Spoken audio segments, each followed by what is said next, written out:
You know what's wild? Friedrich Nietzsche, this guy who went insane and died over a century ago, understood human psychology better than most modern self-help gurus ever will. And today, I'm going to show you how to use his philosophy to outsmart pretty much anyone you encounter. Not in a manipulative way, but in a way that gives you such a profound understanding of human nature that you'll see through people like they're made of glass. But here's the catch. Most people completely misunderstand Nietzsche. They think he's about being a jerk, about dominating others, about some weird superiority complex. That's not what this is about at all. What I'm about to teach you is how to understand the hidden motivations behind everything people do, including yourself. And once you see it, you can't unsee it. So, let's start with the most powerful concept Nietzsche ever came up with: the will to power. Now, before you click away thinking this is some alpha male nonsense, hear me out. The will to power isn't about dominating other people. It's about understanding that every single human action, every decision, every word someone speaks is driven by a desire to feel powerful in some way. And I mean everything. When your coworker compliments you, there's a power move hidden in there. When someone argues with you online, when your friend gives you advice, when someone posts on social media, when your boss criticizes you, all of it is people trying to feel powerful, to feel like they matter, to feel like they have control over their environment and their life. Once you understand this, conversations become like poker games where you can see everyone's cards. Let me give you a real example. Someone comes up to you and says, "Hey, I'm just trying to help you out here, but you really need to work on your presentation skills." On the surface, helpful advice, right? But apply Nietzsche's lens. What's really happening? That person is establishing themselves as the superior one, the one with knowledge, the expert. They're positioning themselves above you in the hierarchy. They're exercising their will to power by making you feel lesser so they can feel greater. Now here's where it gets interesting. Most people, when they receive criticism like this, they either get defensive, which gives the other person even more power, or they submit and say thank you, which also gives that person power. But when you understand what's really happening, you have a third option. You can acknowledge their move without giving them what they want. You might say something like, "I appreciate you sharing your perspective. I'm actually quite intentional about my presentation style." See what happened there? You didn't get defensive. You didn't submit. You acknowledged them, but you maintained your own power by asserting your autonomy. You outsmarted them by not playing the game they wanted you to play. But it goes deeper. Nietzsche talked about something he called slave morality versus master morality. And this is where things get really interesting for outsmarting people. Slave morality is when people define what's good based on what makes them feel safe, what protects them from harm, what allows them to avoid pain. Things like humility, obedience, self-sacrifice. These become virtues in slave morality. Master morality is different. It's about defining good based on what enhances life, what creates growth, what expands your capabilities. Think courage, strength, nobility, independence. Now, here's the kicker. Most people operate from slave morality. They're constantly trying to make you feel guilty for being strong, for standing up for yourself, for wanting more out of life. Have you ever noticed how, when you start succeeding, some people suddenly have a lot to say about humility? Or, when you set boundaries, people call you selfish. That's slave morality in action. They're trying to pull you down to their level by making you feel bad about rising above mediocrity. And if you don't recognize this for what it is, you'll fall for it every single time. Here's how you outsmart this. When someone tries to guilt you for your success or your boundaries, recognize it immediately. They're not actually concerned about virtue or morality. They're concerned about their own feelings of inadequacy. Your success makes them feel small, so they're trying to cut you down, using moral language as a weapon. The way you handle this is not by arguing with them about morality. That's a losing game. Instead, you simply refuse to accept their frame. If someone says, "Don't you think you're being a bit selfish by prioritizing your career?" you don't defend yourself. You might say, "I'm being intentional about my life." Yes. You've reframed selfishness as intentionality. You've refused to play on their moral battlefield. Now let's talk about something Nietzsche called ressentiment. This is probably his most useful concept for reading people. Resentment is when someone can't act on their desires, so instead, they twist their psychology to make those desires seem bad. It's sour grapes turned into a whole worldview. You see this everywhere. The person who can't get in shape tells you that caring about fitness is shallow. The person who's afraid to start a business tells you that entrepreneurs are greedy. The person who struggles in relationships tells you that romance is overrated. They can't have the thing, so they convince themselves and try to convince you that the thing is actually bad. Once you understand resentment, you become almost immune to other people's negativity. When someone tries to discourage you from pursuing something, you can ask yourself, is this genuine concern or is this resentment? 9 times out of 10, it's resentment. They're projecting their own limitations onto you. Here's a practical example. You tell a friend you're thinking about moving to a new city for better opportunities. They immediately hit you with, but what about community? What about roots? Isn't that kind of rootless and shallow? Now, if you take this at face value, you might actually start doubting yourself. But if you apply Nietzsche's lens, you see what's really happening. Your friend is afraid to make big moves in their own life. So they've constructed a moral framework where staying put is virtuous and moving is shallow. That's resentment. The way you outsmart this is simple. You recognize it, you don't internalize it, and you make your own decisions based on your own values, not their twisted psychology. You might say something like, I understand that's your perspective, but I'm excited about this opportunity. You're not arguing, you're not defending, you're just asserting your own path. But here's something even more powerful. Nietzsche said something that most people completely miss. He said that truth is not about facts. Truth is about perspective. There is no objective truth, only interpretations. Now, before you freak out and think I'm saying facts don't matter, let me explain what he really meant. What Nietzsche understood is that the same fact can mean completely different things depending on how you interpret it. Let's say you make a mistake at work. That's a fact. But what does it mean? To one person, it means they're incompetent and should give up. To another person, it means they found a learning opportunity. Same fact. Completely different truths. People who understand this have an enormous advantage in any conversation or negotiation, because they realize that whoever controls the interpretation controls the reality of the situation. Think about political debates. Both sides often agree on the basic facts, but they interpret those facts in completely opposite ways.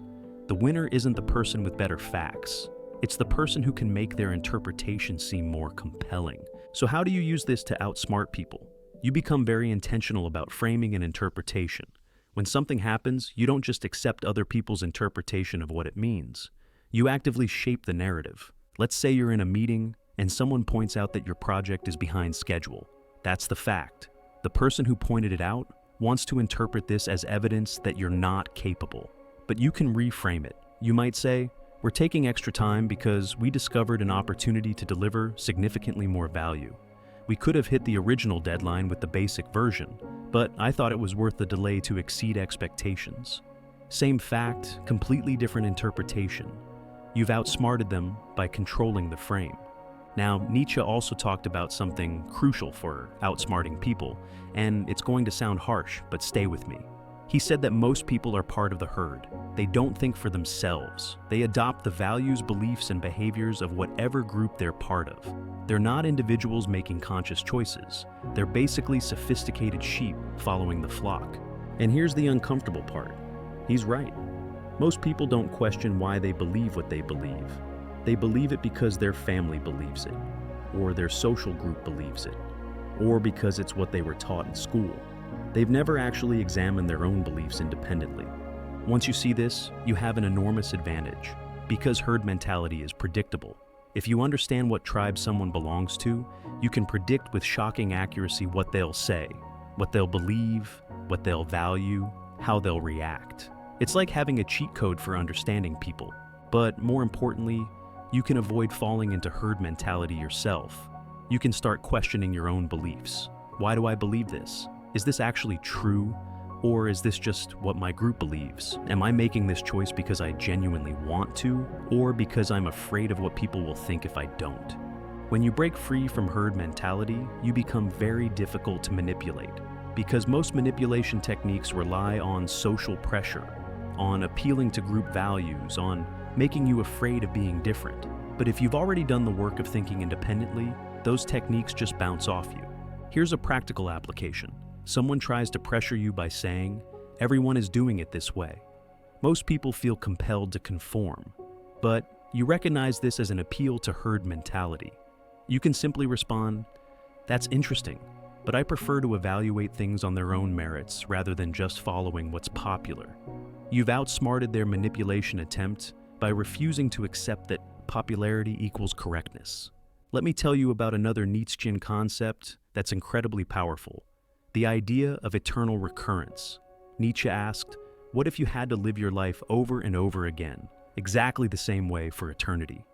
Every moment, every choice, every action, repeated infinitely. Could you embrace that? Would you want to?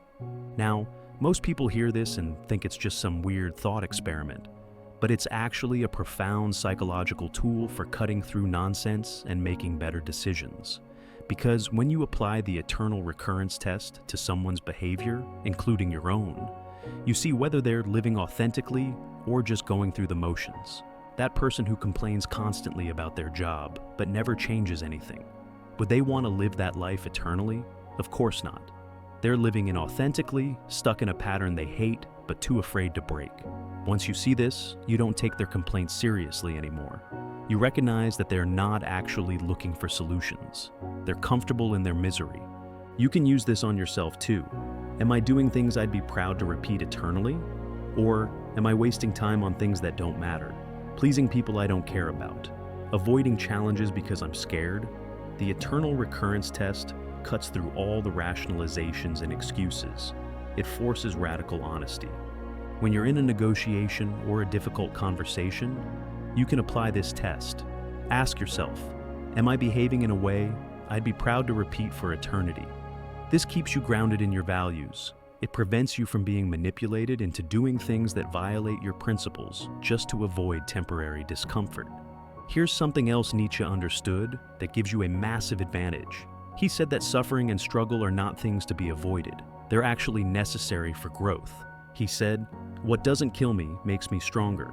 But not just that. He said that you should actively seek out challenges, that you should love your fate, including the difficult parts. Now, why does this help you outsmart people? Because most people are operating from a framework of avoiding pain at all costs. Their entire decision-making process is built around staying comfortable, staying safe, avoiding risk, and this makes them incredibly predictable and easy to manipulate. Think about it. If someone's primary motivation is avoiding discomfort, all you have to do to control them is threaten their comfort. This is how most workplace politics operates. This is how toxic relationships function. People stay in situations they hate because leaving would be uncomfortable. But if you've internalized Nietzsche's perspective, if you've embraced challenge as necessary for growth, then threatening your comfort doesn't work anymore. You're not afraid of struggle. You expect it. You might even welcome it because you know it's making you stronger. This completely changes power dynamics. Imagine you're in a negotiation and the other person thinks they can pressure you by making things difficult, but you're not bothered by difficulty. Suddenly they've lost their leverage. You're willing to walk away to endure short-term pain for long-term gain, to stand your ground even when it's uncomfortable. They're not willing to do those things. You win. Let's talk about something Nietzsche said about truth-telling that's controversial but incredibly useful. He said that sometimes, perhaps often, honesty is a form of cruelty, and lies can be a form of kindness. Now, before you think I'm advocating for lying, hear me out. What Nietzsche understood is that most people don't actually want the truth. They want validation. They want comfort. They want you to tell them what makes them feel good, not what's accurate. And if you're the person who's always brutally honest, who always tells the hard truths, you're going to be hated and isolated. Not because you're wrong, but because you're making people uncomfortable. So you have to develop what Nietzsche might call strategic dishonesty. Not lying about important things, but knowing when to keep your mouth shut, when to give diplomatic answers, when to let people believe what they want to believe. This is how you navigate social and professional environments without making unnecessary enemies. For example, someone shows you their work and it's mediocre. You could be brutally honest and tell them it's not good. But what does that accomplish? You've made an enemy, damaged a relationship, And probably the person didn't improve anyway because now they're defensive. Or you could say, interesting approach, I might have done this part differently. And then, if they ask, you can offer specific feedback. Same information potentially communicated, but with strategic tact. The people who get ahead understand this. They know when to be honest and when to be diplomatic. They don't confuse bluntness with virtue. And this is very Nietzschean, because Nietzsche was all about effectiveness, about what actually works in reality, not about following abstract moral rules. Now, here's one of the most powerful Nietzschean insights for reading people. He talked about how morality is often just weakness dressed up as virtue. People who can't compete pretend that competing is immoral. People who can't create pretend that ambition is shallow. People who are afraid pretend that caution is wisdom. Once you see this pattern, you can't unsee it. You start recognizing when people are using moral language to mask their own inadequacies. And this gives you X-ray vision for understanding motivations. When someone lectures you about morality, you can ask yourself, what are they actually afraid of? What can't they do that they're now pretending is wrong to do? Someone tells you that wanting financial success is materialistic and shallow, but probe a little deeper and you find out they've never been good with money, or they're afraid of taking business risks. They've turned their weakness into a moral position. Once you see that, you don't let their moral posturing affect your decisions. The same thing happens with relationships, career choices, lifestyle decisions. People who are stuck will often try to convince you that being stuck is actually virtuous. They'll call it being responsible, or being realistic, or being mature. But what they really mean is they're afraid, and they want you to be afraid too, so they don't feel bad about themselves. Let me give you one final concept that ties this all together. Nietzsche talked about the Übermensch, the overman, the person who creates their own values instead of accepting society's values. Now, this doesn't mean being a rebel for rebellion's sake. It means doing the difficult work of figuring out what you actually believe, what you actually want, what kind of life you actually want to live. Most people never do this. They accept the default programming, go to school, get a job, buy a house, get married, have kids, retire, die. And there's nothing wrong with that path if it's genuinely what you want. But for most people, it's just what they're expected to do. They've never questioned whether it's right for them. When you become someone who creates your own values, you become almost impossible to manipulate, because manipulation relies on exploiting shared assumptions. It relies on you caring about what other people think. It relies on you accepting society's definitions of success, happiness, and morality. But if you've done the work of creating your own value system, none of that works. Someone tries to shame you, you don't accept their definition of shame. Someone tries to pressure you with, what will people think? You genuinely don't care because you're not living for other people's approval.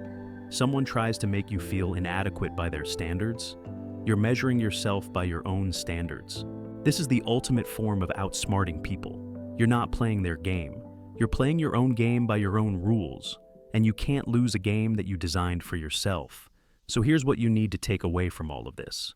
Nietzsche gives you a framework for understanding that everything people do is driven by will to power, that morality is often weakness in disguise, that most people follow the herd without thinking, that struggle is necessary for growth, and that you need to create your own values rather than accepting society's defaults. When you internalize these ideas, really internalize them, you develop an almost supernatural ability to read people, to see through manipulation, to make decisions that serve your actual goals rather than other people's expectations. You become very difficult to control, very difficult to manipulate, very difficult to pressure into doing things that aren't in your interest. But here's the thing. This isn't about being cold or calculating or using people. It's about clarity. It's about seeing reality as it actually is, rather than as we're told it should be. And once you have that clarity, you can engage with people more honestly, more effectively, and more authentically than you ever could when you were operating from illusions. Nietzsche wasn't trying to make you into a manipulator. He was trying to wake you up. He was trying to show you that the world doesn't operate the way you were taught it operates. And once you see that, once you really see it, you can't go back. You can't unsee it. And that's when you truly become dangerous. Not dangerous to others, but dangerous to the systems and patterns that try to control you. Dangerous to mediocrity. Dangerous to the herd mentality that wants to keep you small and manageable. That's the power of Nietzsche. That's how you outsmart anyone. Not by tricks or tactics, but by understanding human nature at such a deep level that you see the game being played while everyone else is just going through the motions.